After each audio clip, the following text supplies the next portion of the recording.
Right, hello. Right, so this is the first cut, and it looks all right, doesn't it? So we're cutting on 4 on the hater, so it's 4, 7, 14, 21, 28 mil. And if you look closely at the grass, well, if you look really closely, there's kind of like it feels like there's a looseness to the top of the grass. So it's in good condition, and there's loads of new grass coming through. But it feels like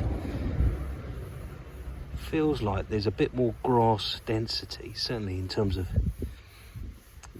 what it will look like at a shorter cut. So it'd be much more obvious that there's more grass density at a lower cut.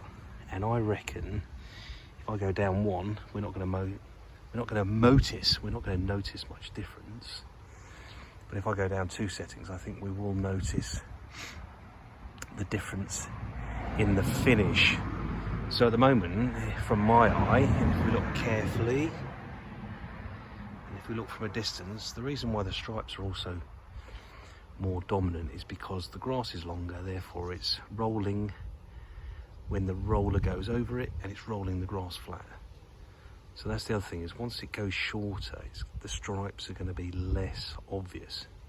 Now, with the next cut, I'm going to do 3 21 mil on the hater, and I'm going to do it in a different direction, just so we can see what the difference is.